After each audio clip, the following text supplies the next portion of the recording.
예수 믿는 사람들이 가장 많이 쓰는 말 중에 하나가 은혜라는 말입니다. 방금도 여러분이 축복하며 은혜 많이 받으라고 말씀을 하셨는데, 은혜 많이 받으세요. 은혜가 충만하기를 기원합니다. 은혜 많이 받았습니다. 이런 말들을 우리가 많이 하지요. 우리가 왜 은혜 받으라고 하는 말을 이렇게 즐겨 사용합니까? 은혜보다 더 중요한 것은 없기 때문에 그렇습니다. 이 세상에 좋은 것이 많지만 은혜보다 더 귀한 것이 없어요. 은혜는 모든 것을 초월합니다. 은혜는 모든 것을 극복하게 만듭니다. 은혜는 우리를 구원하기까지 합니다. 그러니까 은혜보다 더 귀한 것이 없다고요. 사도 바울은 신약 성경의 약 반절을 기록했습니다. 27권 중에 13권을 사도 바울이 기록했습니다. 그런데 그가 서신을 다 쓴 다음에 마지막으로 꼭 잊지 않고 사용한 인사말이 있습니다. 그것이 바로 은혜가 너희에게 있을지어다. 주 예수 그리스도의 은혜가 너희와 함께 할지어다. 이런 말입니다. 이 말은 서신의 지면을 채우려고 형식상 하는 말이 아닙니다. 성도들에게 가장 필요한 것이 은혜이기 때문에 사도 바울도 그토록 간절히 축복한 것입니다. 그렇습니다. 성도들에게 가장 필요한 것이 은혜입니다. 성도가 신앙생활을 제대로 하려면 먼저 주님의 은혜를 많이 받아야 합니다. 은혜를 받아야 불같은 시험도 이기고, 은혜를 받아야 고난도 참아낼 수 있습니다. 은혜를 받아야 즐거운 마음으로 봉사도 하고 주어진 사명도 잘 감당할 수 있습니다. 아무리 똑똑한 사람도 은혜 받지 못하면 아무것도 할 수 없습니다. 신앙생활을 제대로 할 수가 없습니다. 봉사도 못하고 사명도 잘 감당하지 못합니다. 쉽게 낙심하고 좌절합니다. 자주 시험에 들고 넘어집니다. 늘 불평하고 원망합니다. 신앙생활 자체가 힘이 들고 부담스럽습니다. 그러므로 은혜 받지 못하고 신앙생활을 하는 사람이 가장 불행한 사람인 거예요. 여러분, 서양 사람들의 가장 심한 욕이 무엇인 줄 아십니까? 바로 에라 성령 받지 말고 목사나 해라 하는 말이 최고의 심한 욕이랍니다. 여러분, 목사가 성령 받지 못하고서 목회를 하려면 얼마나 힘이 들겠습니까? 목사가 은혜 받지 못하고 목회를 하려면 하루하루가 지긋할 것입니다. 그래서 서양 사람들은 욕을 할 때 그렇게 욕을 한답니다. 에라 은혜 받지 말고 목사나 해라. 에라 성령 받지 말고 목사나 해라. 그게 가장 큰 욕이라는 거예요. 그런데 은혜 받지 못하고 신앙생활하는 것도 마찬가지입니다. 성도들도 은혜 받지 못하고 신앙생활하려면 똑같이 어렵고 똑같이 힘듭니다. 오늘 예배드리는 우리 성도들은 항상 하나님의 은혜가 충만하여서 범사에 승리하고 하나님 영광 높이 드러내시기를 축원합니다. 그러면 값없이 주시는 선물인 이 은혜를 누가 주십니까? 이 땅에 있는 모든 은혜를 누가 주시느냐 하는 말씀입니다. 우리 하나님께서 우리에게 주시는 거예요. 하나님께서 우리의 심령에 부어주십니다. 그런데 하나님께서 성도들에게 은혜를 주실 때는 거의 다 주의 종들을 통해서 주십니다. 주의 종을 통해서 말씀을 들을 때나 혹은 기도를 받을 때 은혜를 주십니다. 사도행전만 보더라도 하나님은 하나님의 경건한 종 아나니아를 통해서 바울에게 은혜를 베풀어 주시고 베드로를 통해서 고넬료에게 은혜를 베풀어 주시는 장면을 확인할 수 있습니다. 그러므로 은혜를 받으려면 먼저 주의 종과 사이가 좋아야 합니다. 주의 종과 사이가 나빠지면 절대로 은혜 받기가 어렵습니다. 한번 생각을 해보세요. 주의 종을 싫어하고 악감정을 가지고 있는데 어떻게 은혜가 되겠습니까? 대개 이런 사람들은 설교 시간에 눈 감고 있거나 딴짓하기 일쑤입니다. 설교자의 얼굴은 쳐다볼지언정 마음문은 열지 않습니다. 설교 시간에 엉뚱한 생각만 하다가 일어납니다. 그러니 어떻게 은혜를 받을 수 있겠습니까? 그러므로 내가 은혜 받기 위해서라도 주의 종과 항상 사이가 좋아야 합니다. 항상 주의 종을 진짜 주의 종으로 대접하고 주의 종과 화목하게 지내서 은혜가 충만하시기를 바랍니다. 또 주의 종을 위해서 기도를 많이 해주셔야 돼요. 하나님의 말씀을 제대로 전달하기 위해서 전력을 다하라고 우리 하나님 앞에서 기도해야 될 줄로 압니다. 여러분의 중보 기도를 통해서 주의 종들이 말씀을 잘 전하고 함께 은혜를 나눌 수 있는 것입니다. 오늘의 본문 말씀은 하나님께서 백부장 고넬료에게 은혜를 베풀어 주시려고 베드로를 보내시는 장면이 나옵니다. 이 내용을 살펴보면서 어떤 사람이 은혜를 받을 수 있는가 하는 것을 생각해 보고자 합니다. 어떤 사람이 은혜를 많이 받습니까? 첫째로 칭찬 듣는 사람이 은혜를 많이 받습니다. 오늘의 본문 21절 22절을 다시 한번 읽어보면서 확인해 볼까요? 21절 22절 말씀을 함께 봉독합니다. 베드로가 내려가 그 사람들을 보고 이르되 내가 곧 너희가 찾는 사람인데 너희가 무슨 일로 왔느냐? 그들이 대답하되 백부장 고넬료는 의인이요 하나님을 경외하는 사람이라. 유대 온 족속이 칭찬하더니 그가 거룩한 천사의 지시를 받아 당신을 그 집으로 청하여 말을 들으려 하느니라 한데. 아멘. 환상을 본 고넬료가 베드로에게 사람을 보내죠. 보냄을 받은 사람들이 베드로가 묵고 있는 집의 문을 두드리자 베드로가 나와서 그들에게 묻습니다. 너희가 무슨 일로 왔느냐? 그때 보냄을 받은 사람들이 고넬료가 보내서 왔다고 말하면서 고넬료의 훌륭한 점들을 일일이 다 소개합니다. 오늘의 본문 22절을 다시 한번 보면 이렇게 말하지 않습니까? 그들이 대답하되 백부장 고넬료는 의인이요 하나님을 경외하는 사람이라. 온 유대 족속이 칭찬하더니 그가 거룩한 천사의 지시를 받아 당신을 그 집으로 청하여 말을 들으려 하느니라. 유대 온 족속이 칭찬했다 이렇게 소개하고 있습니다. 이 말은 괜히 고넬료를 미화시키려고 꾸며낸 것이 아닙니다. 그들이 고넬료와 함께 지내면서 보고 느낀 것을 사실대로 소개한 것이죠. 같이 지내본 사람들이 그 사람 참 좋습니다, 그 사람은 참 훌륭합니다 하면 틀림없이 좋은 사람이고 훌륭한 사람이죠. 이렇게 고넬료는 사람들에게 칭찬받는 사람이었습니다. 하나님은 바로 이런 사람들에게 은혜를 쏟아 부어주시는 것입니다. 기억하십시오. 하나님을 경외하는 사람은 항상 주변 사람들로부터 칭찬을 들어야 합니다. 주위 사람들에게 칭찬 듣지 못하고 손가락질 당하는 사람은 하나님을 제대로 섬기는 사람이 아닙니다. 하나님을 잘 섬기는 사람은 이웃과의 관계도 좋기 때문입니다. 그러므로 내가 정말 하나님을 잘 섬기는 사람인가 하는 것은 나를 아는 사람들이 나를 어떻게 평가하는 것인지를 통해서 확인할 수 있습니다. 여러분은 어떻습니까? 주위 사람들로부터 칭찬 듣는 사람입니까? 전도를 하러 나가면 종종 이런 말을 듣습니다. 나는 그 사람이 교회에 다닌다는 것을 알고 나서부터 절대로 교회 나가지 않기로 작정한 사람입니다. 무슨 얘기입니까? 그 사람은 예수의 향기가 안 난다는 거예요. 그 사람은 세상 사람보다 못하다는 얘기입니다. 이렇게 살아서 전도가 되겠습니까? 그런 의미에서 성도는 매 순간순간을 잘 살아야 합니다. 예수의 이름을 걸고 살아서 항상 칭찬받는 주님의 백성들이 되어야 할 줄로 압니다. 그래야 하나님께서 은혜를 부어주시는 거예요. 사랑하는 우리 성도들은 고넬료처럼 주변 사람들로부터 칭찬받고 하나님의 은혜를 충만히 받는 자들이 되시기를 축원합니다.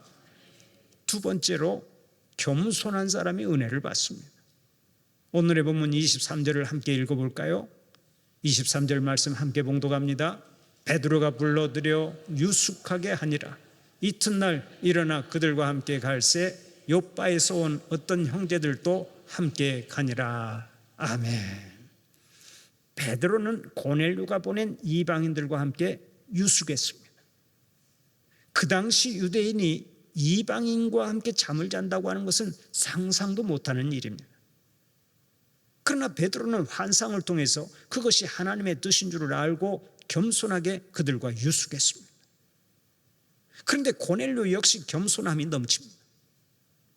오늘의 본문 24절 25절을 보면 이렇게 말씀합니다.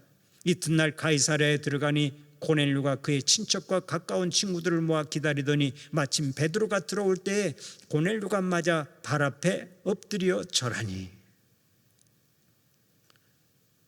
고넬료는 사람들을 보내어 베드로를 초청해 놓고 은혜를 받기 위해 일가 친척들과 친구들을 다 불러 모았습니다.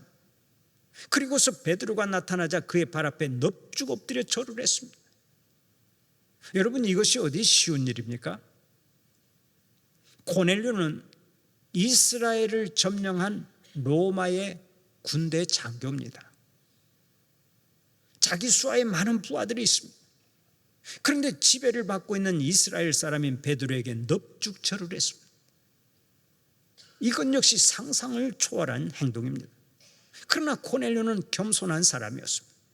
자신을 낮춰 베드로에게 엎드려 절을 했습니다. 이러한 겸손이 있었기에 하나님은 고넬료에게 은혜를 베풀어 주신 것입니다. 베드로전서 5장 5절을 보면 오늘 또 이렇게 말씀합니다. 젊은 자들아, 이와 같이 장로들에게 순종하고 다 서로 겸손으로 허리를 동이라. 하나님은 교만한 자를 대적하시되 겸손한 자들에게는 은혜를 주시느니라. 하나님께서는 교만한 자를 대적하시지만 겸손한 자들에게는 항상 은혜를 베풀어 주시는 줄 믿으시기 바랍니다. 이탈리아의 토스카니니는 20세기에 제일 가는 교향곡 지휘자였습니다. 그는 베토벤 심포니를 제일 많이 지휘한 사람이죠. 또 베토벤의 음악에 대해서는 누구보다도 조예가 깊은 지휘자였습니다. 그런데 그는 연주회가 있을 때마다 연주회를 앞둔 여러 달 전부터 음악을 다시 익혔습니다. 그 음악의 진수를 익히면서 오묘한 신비를 체험한 뒤에야 지휘봉을 잡았다고 합니다. 그러자 한 번은 그의 제자 가운데 한 사람이 물었습니다. 선생님, 이번 심포니 곡은 전에 여러 번 지휘한 곡인데 왜 그렇게 연습을 많이 해야 합니까? 우리가 거의 다 외우고 있는 곡 아닙니까? 그때 토스카니니가 이렇게 말했다고 합니다. 아닙니다. 아직까지도 이 곡조의 신비를 파악하려면 요원하기만 합니다. 세계에서 제일 간다고 하는 명지휘자가 이런 겸손함을 가지고 있었습니다. 그 겸손함이 그를 더욱 위대한 지휘자로 만든 것입니다. 신앙생활하는 우리들의 태도도 마찬가지입니다. 겸손하면 겸손할수록 더 풍성한 은혜를 경험하게 되고 하나님과 사람 앞에서 더욱 존귀 여김을 받습니다. 교만한 자가 은혜 받고 교만한 자가 존귀 여김을 받는 거 보았습니까? 교만한 자에게는 은혜도 없고 영광도 없습니다. 마지막에는 반드시 멸망으로 끝납니다. 천북의 교주였던 박태선 씨는 본래 서울 남대문교회 장로였습니다. 그가 처음에는 기도를 많이 했고 하나님께서 그에게 큰 은혜를 베풀어 주셨습니다. 그러자 그가 말씀을 전할 때마다 사람들이 큰 감동을 받았습니다. 기도할 때는 병든 자가 고침을 받기도 했습니다. 그때 박태선 씨가 하나님께서 자기를 통해 크게 일하시는 것을 보면서 더욱 겸손히 엎드려야 했습니다. 하나님 앞에 나아가서 모든 것은 오직 하나님의 은혜입니다 하고 겸손히 무릎을 꿇어야 했습니다. 그런데 그는 자신을 통하여 나타나는 능력을 보면서 자신이 대단하다고 생각했습니다. 하나님께서 주신 은혜로 일한 것인데 자신에게 신적인 능력이 있어서 일한다고 착각했던 것입니다. 스가랴 4장 3절을 보면 그 등잔대 곁에 두 감람나무가 있는데 라는 말씀이 나옵니다. 그런데 박태선 씨는 한 감람나무가 예수님이고 또 다른 감람나무는 자신이라고 가르쳤습니다. 그 후에는 예수님마저 부인하고 자신이 구세주라고 주장하면서 천부교를 만들었고 스스로 교주가 되었습니다. 그 사람의 행각은 거기서 끝나지 않았습니다. 자기가 발 씻은 물을 가지고 가서 마시면 병마가 다 떠나간다고 선전을 해서 신도들이 서로 그 물을 가지고 가려고 싸웠다는 얘기도 있습니다. 일설에 의하면 신천지 교주 이만희 씨가 그 박태선 씨를 신봉했다는 말이 있습니다. 흔히 이단이 또 이단을 만드는데 이만희 씨가 박태선 씨의 교리를 일부 답습해서 신천지를 만든 것으로 알려져 있습니다. 어쨌든 이런 사람들의 말로가 어떻게 됩니까? 반드시 멸망하고 비참하게 끝납니다. 한때 박태선 씨를 따라 신앙촌에 들어가고 전도관에 다니는 사람들이 엄청나게 많았습니다마는 박태선 씨가 당뇨병 합병증으로 허무하게 죽으면서 천주교도 완전히 몰락하고 말았죠. 우리가 천변에 차를 타고 쭉 순천만 정원 쪽으로 지나가면 우측에 중간쯤에 천부교 섬기는 그 전도관 교회가 하나 보이죠? 다 낡아서 아주 퇴색한 그런 성전을 가지고 있는 그 천부교회가 사람들이 얼마나 모인지 잘 모르겠습니다만은 아마 거의 텅텅 비어있지 않을까 생각을 합니다. 신앙촌에 들어갔던 사람들도 다 뿔뿔이 흩어지고 지금은 완전히 퇴색하고 말았죠. 신천지의 이만희 씨도 얼마 남지 않았는데 마지막은 반드시 비참하게 끝날 것입니다. 인간의 역사를 보면 교만한 사람이 성공한 적이 없습니다. 교만은 마귀의 앞잡이가 되기 때문입니다. 마귀가 마지막에는 멸망하게 되어 있다면 교만도 마지막은 멸망인 것입니다. 사랑하는 우리 성도들은 항상 겸손하여서 때마다 일마다 하나님의 풍성한 은혜가 있기를 간절히 축원합니다. 세 번째로 말씀을 사모하는 사람이 은혜를 받습니다. 오늘의 본문 24절을 보면 이튿날 가이사랴에 들어가니 고넬료가 그의 친척과 가까운 친구들을 모아 기다리더니라고 말씀합니다. 고넬료는 자신과 자신의 가족만 모아서 베드로를 기다린 것이 아니라 거기에 일가 친척을 포함시켰고 친구와 이웃까지 초청했습니다. 특히 친구들을 모아 기다리더니라고 했는데 여기서 모아 기다리더니라고 하는 말씀은 고넬료가 얼마나 은혜를 사모하였는지를 알려주는 것입니다. 고넬료는 은혜를 간절히 사모한 사람입니다. 오늘의 본문 25절을 보십시오. 마침 베드로가 들어올 때 고넬료가 맞아 발 앞에 엎드려 절하니라고 말씀하지 않습니까? 고넬료는 베드로가 들어오자 그의 발 앞에 넙죽 엎드려 절했습니다. 고넬료는 앞서 말씀드린 대로 로마 제국의 백부장이요, 베드로는 로마가 통치하는 피점령국 사람입니다. 그런데 그 고넬료가 베드로의 발 앞에 엎드려 절했다고 하는 것은 정말이지 말도 안 되는 일이요, 상상도 할 수 없는 사건입니다. 그런데 고넬료가 은혜를 너무나 사모했기 때문에 그 정도는 아무것도 아니었습니다. 그보다 더한 일도 했을 것입니다. 오늘의 본문 33절을 보면 고넬료가 이렇게 말합니다. 내가 곧 당신에게 사람을 보내었는데 오셨으니 잘하였나이다. 이제 우리는 주께서 당신에게 명하신 모든 것을 듣고자 하여 다 하나님 앞에 있나이다. 베드로가 고넬료의 집에 도착하자 고넬료가 이렇게 말한 것입니다. 하나님께서 당신을 초청하라 하셔서 당신을 청한 것이며 이제 우리는 당신을 통해서 하나님의 말씀을 듣기 원합니다. 고넬료는 베드로를 통해서 하나님의 말씀을 듣고자 한 것입니다. 그래서 그는 자신이 베드로 앞에 서 있다고 생각하지 않고 하나님 앞에 있다고 고백합니다. 우리가 하나님의 말씀을 들을 때 고넬료처럼 사모하는 마음을 가져야 합니다. 하나님은 사모하는 심령을 만족하게 해주십니다. 하나님, 목마른 사슴이 시냇물을 찾아 헤매듯이 저의 심령은 오직 하나님의 말씀만을 사모하나이다 하고 기도할 때 은혜가 임하는 것입니다. 굳은 땅과 같이 강팍해진 마음에는 하나님의 말씀이 임해도 그 말씀을 받을 수가 없습니다. 어떠한 열매도 거둘 수가 없습니다. 그래서 시편 34편 10절에서 다윗은 이렇게 노래한 바 있습니다. 젊은 사자는 궁핍하여 줄일지라도 여호와를 찾는 자는 모든 좋은 것에 부족함이 없으리로다. 잠언 8장 17절에서는 또 이렇게 말씀합니다. 나를 사랑하는 자들이 나의 사랑을 입으며 나를 간절히 찾는 자가 나를 만날 것이니라. 시편 107편 9절에서도 이렇게 말씀합니다. 그가 사모하는 영혼에게 만족을 주시며 줄인 영혼에게 좋은 것으로 채워주심이로다. 또 사도 바울도 고린도전서 12장 31절을 통해서 이렇게 말씀합니다. 너희는 더욱 큰 은사를 사모하라. 내가 또한 가장 좋은 길을 너희에게 보이시리라. 여러분 잘 기억하십시오. 하나님께서는 하나님을 찾는 자를 만나주시고 은혜를 사모하는 자에게 풍성한 은혜를 내려주시는 것입니다.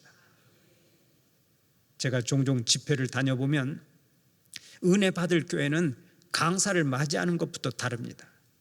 집회를 준비하는 흔적이 역력히 나타나고 성도들의 눈빛조차 다릅니다. 하나님은 그런 은혜에 큰 은혜를 부어주시는 거예요.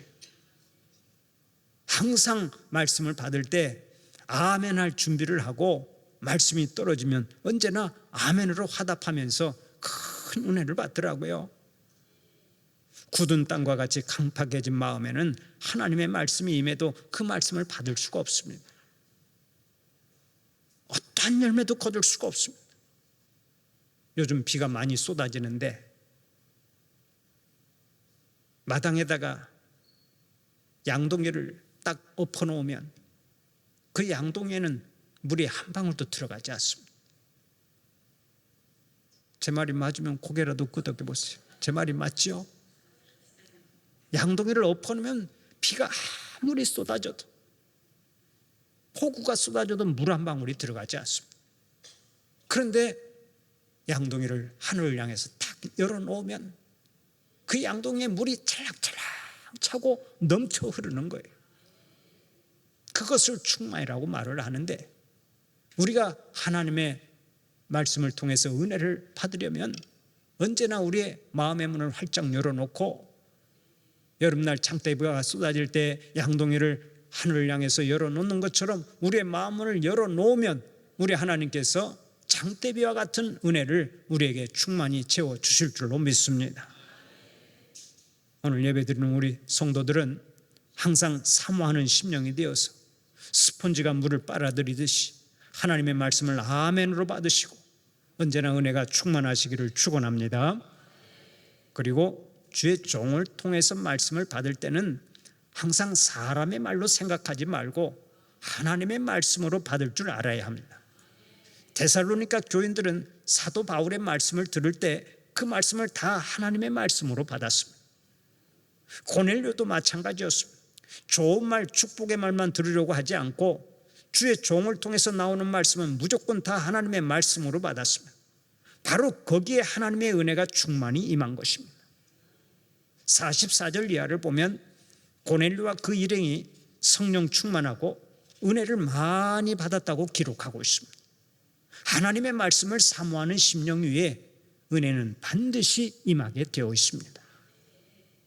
성도에게 은혜가 없으면 오아시스 없는 사막과 다를 바가 없습니다. 그러므로 항상 은혜가 충만해야 합니다. 은혜 충만을 위해서 늘 칭찬받는 사람이 되고 겸손한 사람이 되고 사모하는 심령으로 살아가는 여러분들이 되시기를 간절히 축원합니다.